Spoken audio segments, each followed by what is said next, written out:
Okay, so I'm Manuel Martinez. I simply go by Manny. They call me other things. We won't get into that. So, and this is Thad Briley. We've formally met. So, um, anyway, so the purpose of this class is to kind of give you some maintenance tips when you're troubleshooting and having any kind of issues with these operators. Like anything else, this is a box full of electronics, right? So, what's going to harm this thing?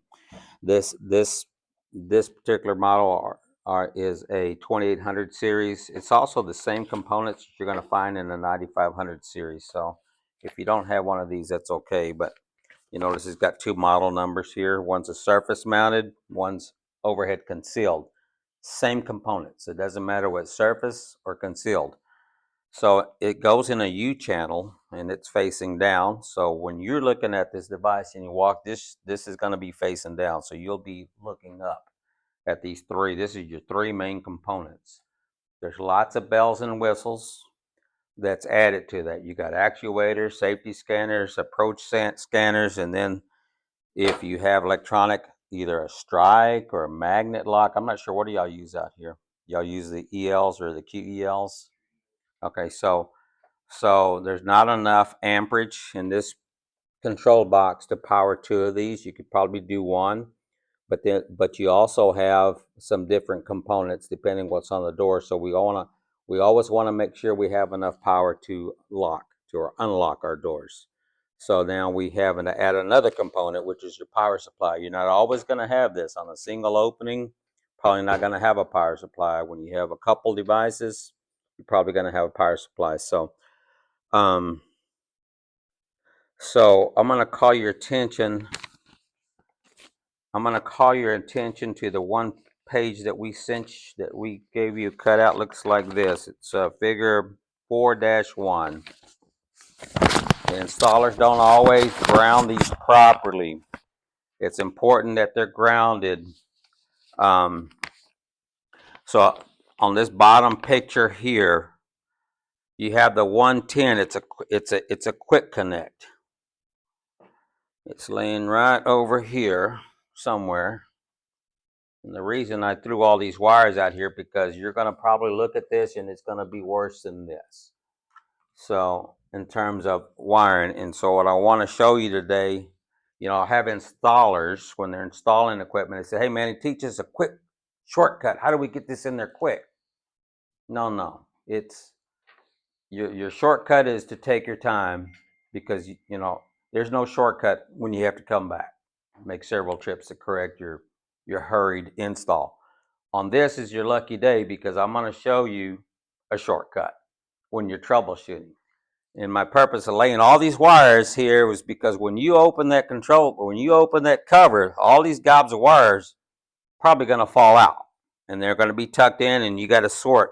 It's a jungle, but I'm going to show you a shortcut. And it's a purpose of this is to show you how it's put together and then how you're going to troubleshoot it. But getting back to your page that I'm having you look at on your wiring, we don't have a housing installed here, obviously. These are just the internal guts. But this is the 110. When your 110 comes into this is what's going to power up your operator. There's a reason why this ground wire is left really long, because it does not get wired the way I have it wired here. I only have it wired here because I don't have a housing to ground it with. So for sample purposes or training purposes, this is the way we have it wired. 9 times out of 10, your contractor is going to wire it like this, and that's a big no-no, because this ground wire is supposed to be grounded to the channel. So, and then there is a small wire here. Let's see if I got a good picture of it, whether we gave that to you or not. And the very next page, I don't know that you got this. There's each one of these are supposed to be grounded. Each gearbox, there's a small little screw with a little green wire, and it gets grounded to the channel as well. So all this stuff has to be grounded. We don't see that a whole lot. That's going to cause issues with your controller. Loaded with electronics and data. This is the actual brain. You got to take care of this. What's going to knock this out? What's going to harm this? Electrical lightning strikes, any kind of surges, high winds.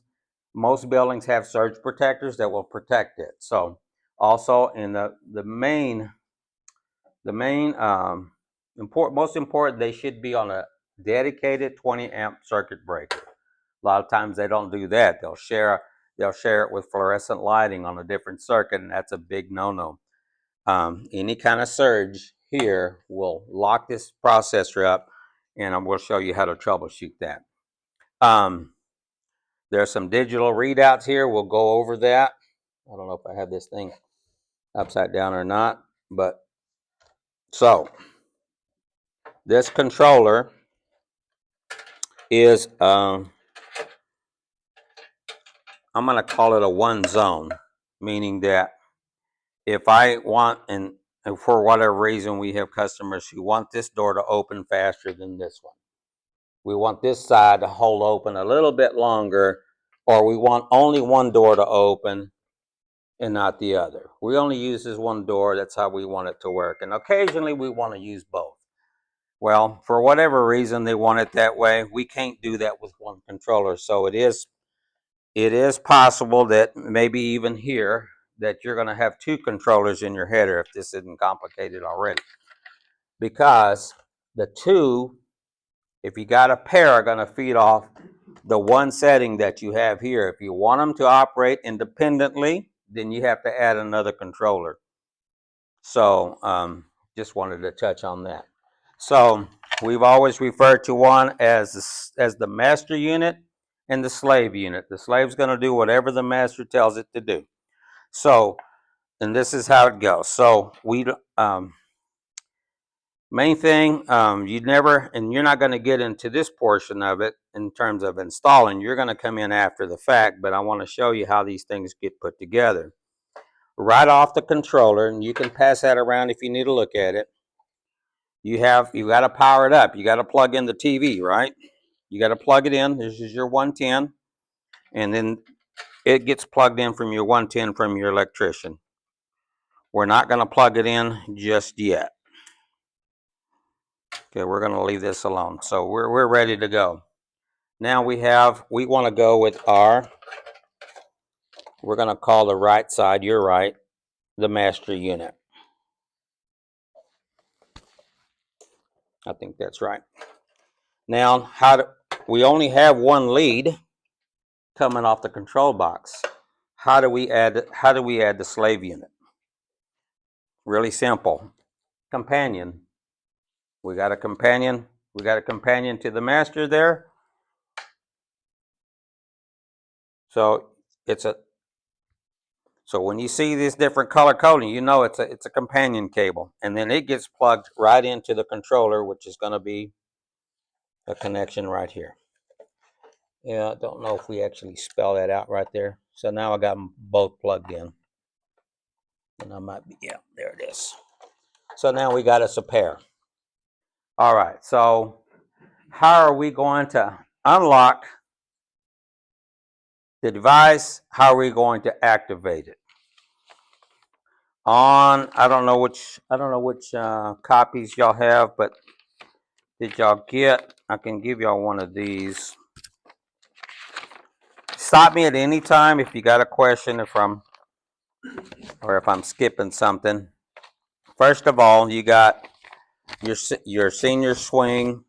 You have a manual for these right here. For your control box, you got its own separate manual, and we simply call it Senior Swing Control Box. This gives you all your wiring diagrams. If you'll pass this around and just kind of look at this, it gives it's loaded here with some quick connects, some terminal blocks here. They're pretty much all on one side, and then they're listed right here as well. And then you can open your manual, which you'll keep on hand. Yeah, all your controls, your speeds, and your hold open, all that. Here's all your controls here. We'll go over that here in a second. But most importantly, your wiring diagrams are right here. It tells you from P1 all the way to P10. It tells you, and it gives you the wire color coding and tells you what goes where. So again, these P outputs will match that on your control box. So once you open that lid, it's a jungle. So you want to sort through the jungle and figure out what's what. In my early days, man, I was so confused. But once I learned to sort what was what and what it was supposed to do, um, it was a lot easier. So this is one of your shortcuts. Yes. So your main could be either left or right hand. Right. Yeah. You could do it reverse. Sure can. And then we'll go over how to do that, because once something malfunctions, if there's a short here, there's a short here, there's a short here, or short here, there's a little electronic component here, here, anywhere in this whole system, there can be a short. And so when you walk up to the door and it's barely opening or won't open at all, where do you start? Because how do you, where in this jungle, where do you start? And we'll go over that. And that's your shortcut. If you remember anything from this class, remember that shortcut. And it's important to see how it all gets put together. So going off that list, the P10 is something we pre-wired, and I believe it's here.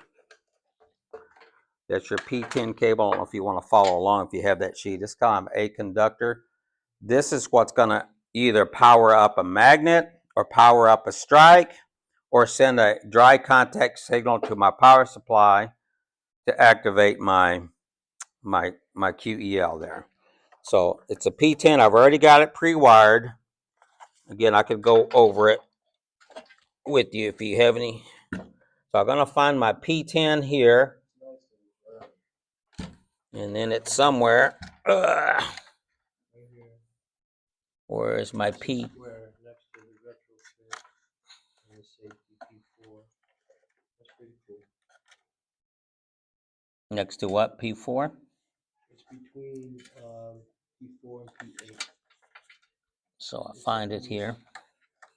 And notice I have it unplugged, so I'm sticking my hand in here with all this electronics. And I'm not going to get shocked because I got it unplugged.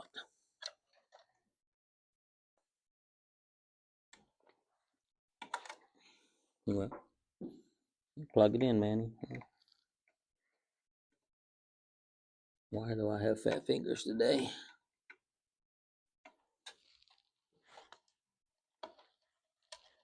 Maybe because you got it backwards. It's hard to get old. You can't see as well as you used to. Yeah, I had it backwards here. Okay, there it is. Now I got my my QEL plugged in. Got my companion. Still got my power off.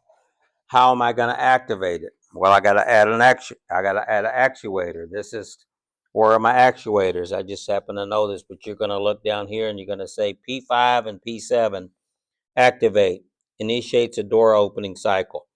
So this is my activation. This is the 4-wire conductor because I have to power this. I have to power my wave up. It takes 24 DC volts, which my power supply inside my control box will supply that. It's 4 wires. We give you don't always have to use it, but there's a 24 output volts here. So I can power this up, and with 2 wires, I can power it up, and the other 2 wires, I'm going to activate the device. And that gets plugged into P5.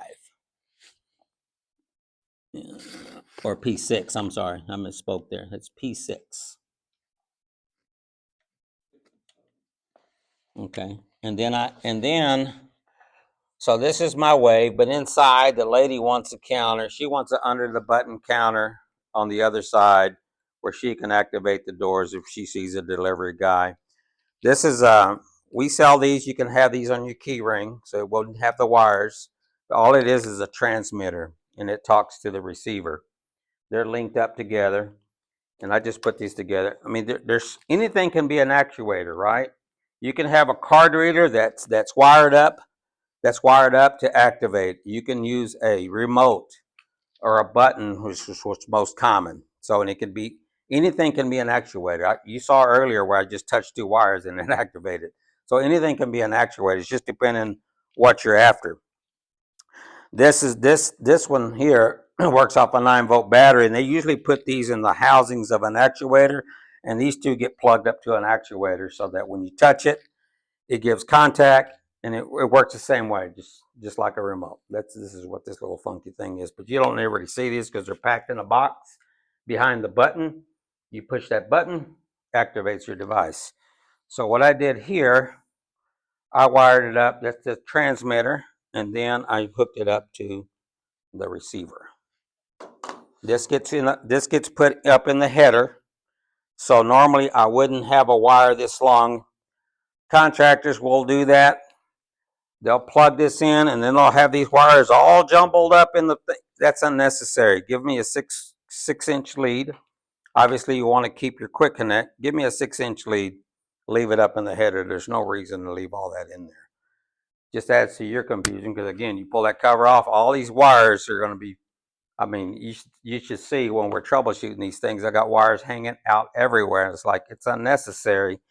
But, you know, we can control how they're installing. We give you these nice little stick-on clips inside to hang the wires on and make it nice and clean and easier to sort through that jungle of wires that you got in there. But we're going to do this one on P7 because that's the other activation. We don't have any body scans and stuff like that. You can read through there, but sometimes doors will have safety, especially in hospitals. It's very popular. You got nurses and they're walking, maybe people that are walking really slow from an injury or whatever. You got body scanners that the door won't open. If that scanner picks you up, somebody on the other side hits the button, you don't want that door to open and hit somebody. So there's all kind of bells and whistles on these things. I don't know if y'all knew on this QEL, some of y'all heard this beep earlier. I don't know if y'all knew we had an audible on these things.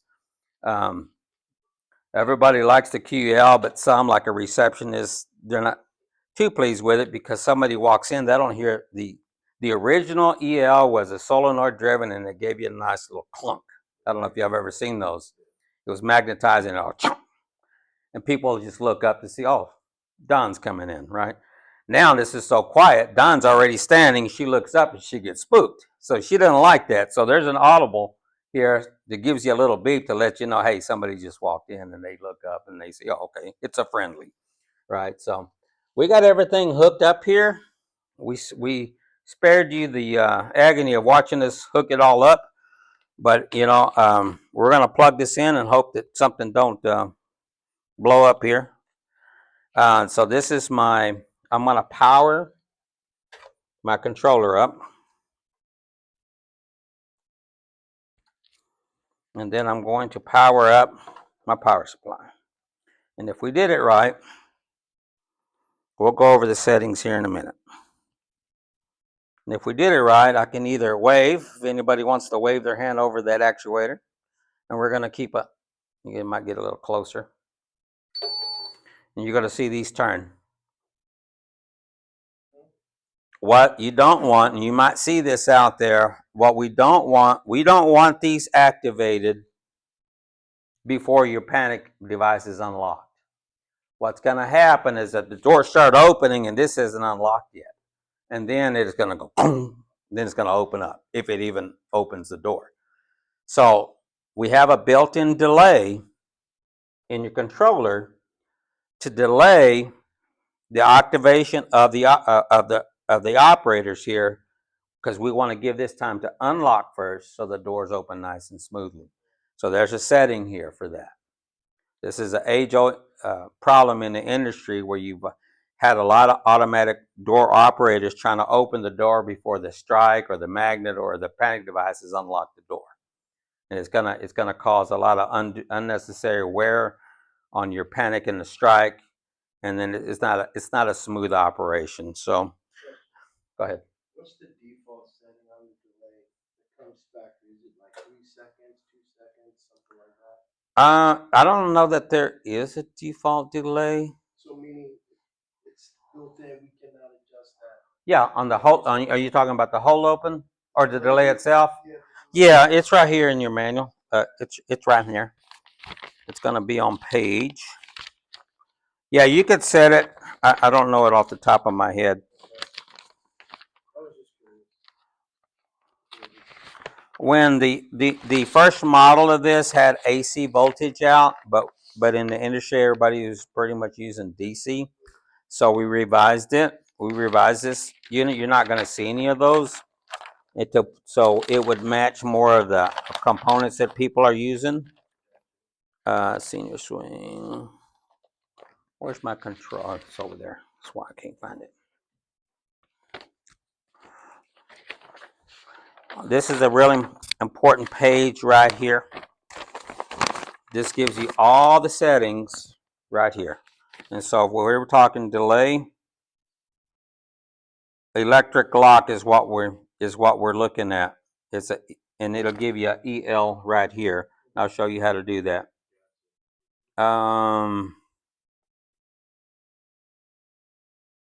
Where is that? You're talking about how long it holds it open? Okay. Well, it's got that too, but I'm thinking you were asking about Yeah, a I'm delay. asking about the delay that Yeah. you were saying was built in already. Back check position, hold So open. that, yes, yeah, if it was 2 seconds or. The operator could think somebody's standing there and shut down when it feels that system. So you actually have to. But that used to. There is default is off to answer that question, Okay. and then it's either on or off. Okay. It just you don't have an actual setting Gotcha. for the delay. Now for the hold open, it's 1 to 32 seconds. So you can hold it up as much as 32 seconds. So if you want the delay, they only give you I think it's like a half a second or so. We didn't try this part, but this is a remote, same thing as an actuator. This could be a card reader. Somebody swipes a card, either the doors can open automatically or they swipe a card and it unlocks the actuator. And there's all kind of ways you can do it, but the main thing is how it's activated. So how do you troubleshoot these? And in shipping, we had a lot of these get destroyed, and those were a problem. They put them in, they call us out, and shipping they'd be destroyed, so we'd have to replace the whole thing. What is this? This is an important little piece. This is an important little piece of electronics on they're called encoders. What this does, it tells what are some of the issues. I'm sure you have some issues here. Wind stack or air pressure in your building, right? So how does a pair of operators, because really the operators are only opening the door, and then it's just after it times out, it just turns off, and then the doors close on its own because these are like door closures. So it's going to close on its own. But what if you're trying to overcome air pressure in the building? Your doors just won't close. Well, we got a built-in power boost, and it kicks in the last 10 degrees. It'll kick in, and it'll push those doors closed so that you're secure. Your doors are locked at all times. Security is everything in today's world. So what this does, it clocks that door. The door it monitors those doors and tells it when it's at 10 degrees. 9 times out of 10, many times installers do not time your arms correctly. We don't have any arms here, but I'll display here at the door. We have a floor stop. In some cases, we have a wall stop. When you activate the senior swing, your doors open. If you see the doors do this, if they hit that stop and still trying to open, they're off time.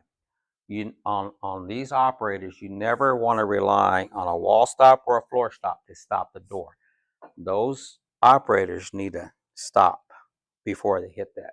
Now, sometimes they'll min them because if you have them swinging open, if it stops here and because the motion or the momentum of the door swings open past a little bit more from momentum, that's okay. But you don't want to see your doors hit the stop, because what happens, it throws the brains off on your controller. And then maybe the next time they'll start giving you issues. Your doors will start opening like this. And you're thinking, man, what the heck is going on with it? The first thing you want to check is, are my doors timed right? Did they time them right? Because what we tell them in our instructions, you're to short them out. You're supposed to activate them. And You're supposed to activate and wait till they come to a full stop.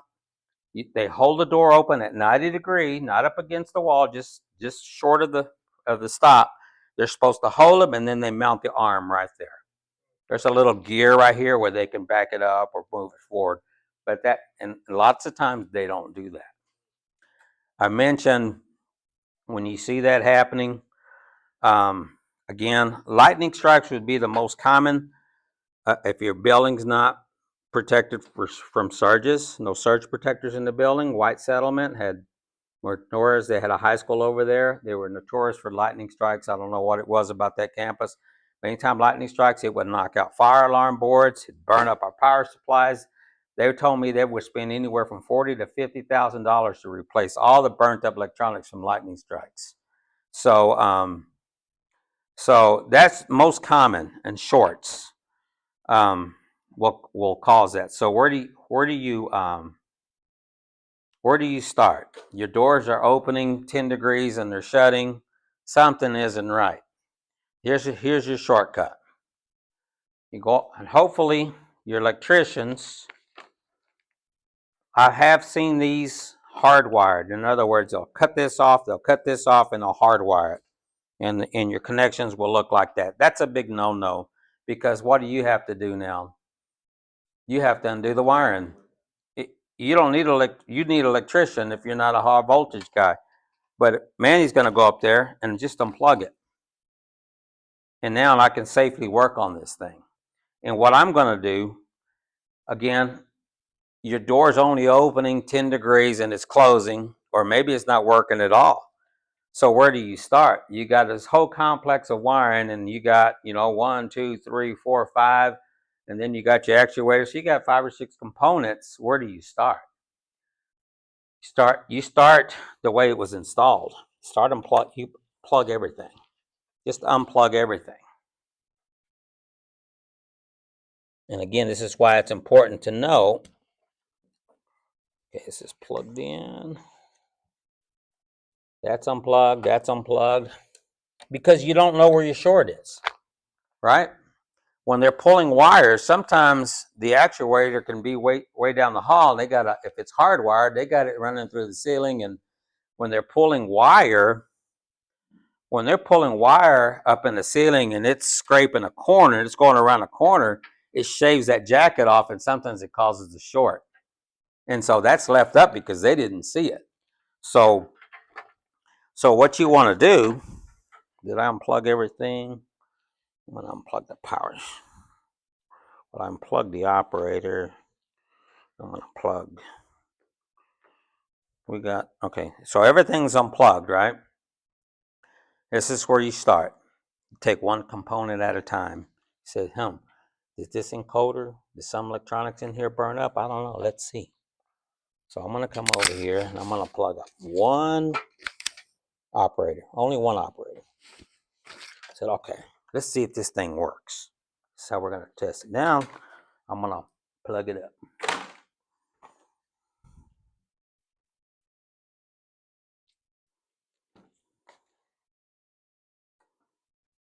Okay, so how am I going to activate it? It's a good question, Manny. So maybe I'll leave. So now I got one operator, and I'm going to go ahead and plug this up.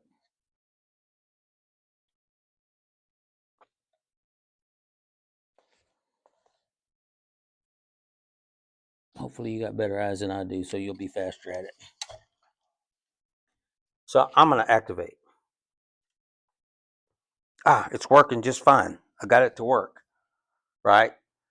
Something was wrong with this, right? That's why they called you out to look at it. You're going to test one component at a time. You're going to check that one, the door opens, one leaf opens, one closes. You know now that this is good. And then you're going to unplug again. I'm going to tell you right now, if you leave it hot and unplug this while it's hot and plug it back in, this is going to malfunction. This is why it's important. This is why I learned that the hard way. Whose phone is that? Is that my phone? I learned that the hard way because I thought these were bad, but what I was doing is I was plugging them after it was powered up. You always want to unplug that and then plug it up. But now that you've checked this and you see that it's working, then you're going to come over here. So now you're going to add another component.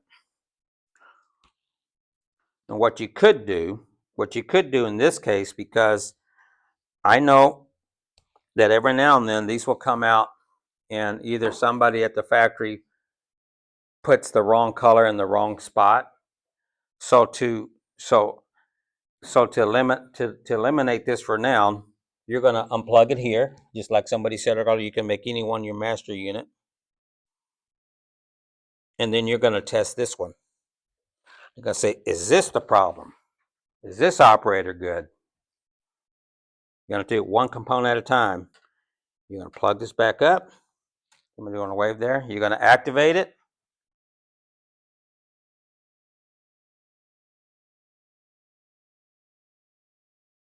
Oh, you don't? It's powered up. There it goes.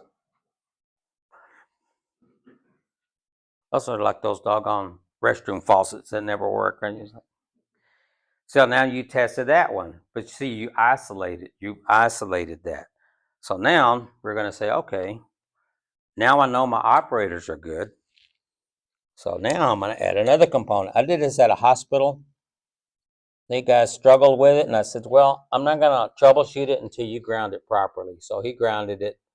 He went back and they grounded all the wires like I told you, like I talked to you earlier. And then it still didn't work. And I did exactly this. And both operators were good. But when I added the companion cable and activated it, oops, I didn't unplug it. See, I didn't. And it's not too late. You can just unplug it, kind of reset it. And when I added that companion cable, they started malfunctioning. So what did I just discover? It was the companion cable. Because there's nothing that's going to physically pop out and say, hey, look at me, I got a torn wire. You may not see that. Now, I don't know what happened to that cable, whether it had a bad. Sometimes in any connections, anywhere, sometimes you can't see inside there, so everything's supposed to mesh together, but sometimes they don't. So I had an EL device with one of these right here, one of these connectors. I just happened to move it and I seen it spark right here. I'm like, oh, there's my problem, man. That thing drove me crazy because I couldn't figure out why my device wouldn't work. It was a loose connection here. So it could be a loose connection. Again, not necessarily always a short, just a loose connection somewhere. So if you'll just take it one step at a time, forget everything else. Just know what your components are. Try to unplug everything and add one component at a time. And just like that, that's your shortcut. Because you can try this. Some guys will say, oh, it's the controller or it's the gearbox. I need a new one. Oh, we put that in. It's still not working. Can you send us a controller? It says, no, I'm not going to send you anything yet. Let me go out there and figure out what you got going. Because we can keep sending parts and parts and parts. And like, next thing you know, you're giving them an entire device and the crazy thing's still not working because there's maybe it was just a bad companion cable, but it's guesswork. But you could take a lot of the guesswork if you just individualize them and you just plug in one component at a time, cycle it, see if it's working. If it takes off, it's good. So, and it's just that simple.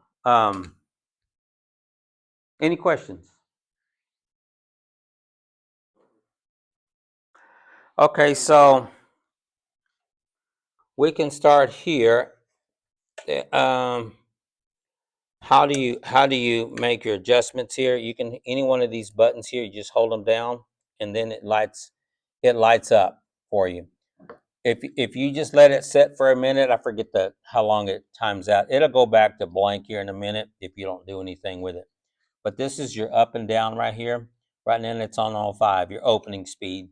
You can adjust that, and then your sheet here will tell you, it will give you your different adjustments.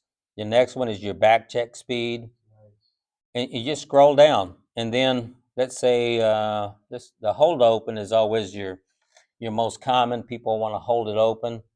Here's your EL off is off, so I'm going to turn it on right there. I don't know why that says SA, but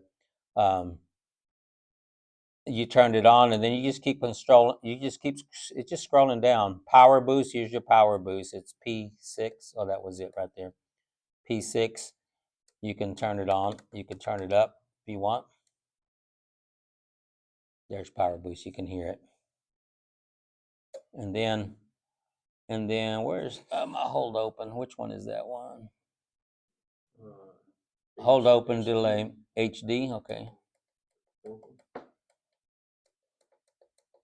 I thought it went back. HD. That's it. And I can increase it there. Hold it open for a long time if I want. Let's go. 32 seconds. Yeah, we can do 32. Let's see how that works.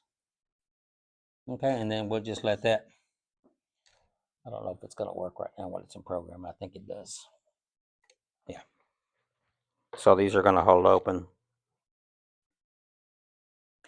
With the power boost, you will hear it hum because it powers up and it forces those doors closed. The last 10 degrees. That door we walked in over there, I was trying to hold it open with that, and it was wanting to resist and push itself closed. Is that a setting? I mean, can you adjust that so when there's resistance, it will stop? Yeah, you can turn it off. Okay. Yeah. Oh, if there's resistance, I don't think so. If there's resistance, it's going to close because it thinks it's fighting. It thinks it's fighting air pressure in the building. The whole thing is keep your building secure, right? Security is everything these days. So this is what these things are designed to do.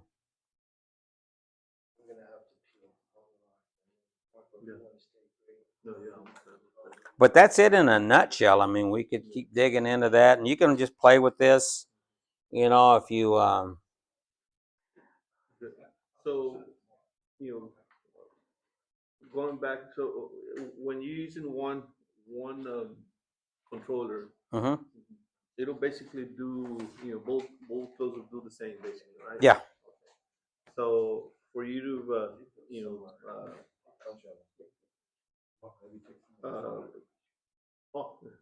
to control, have different control, you have to Individuals, yeah.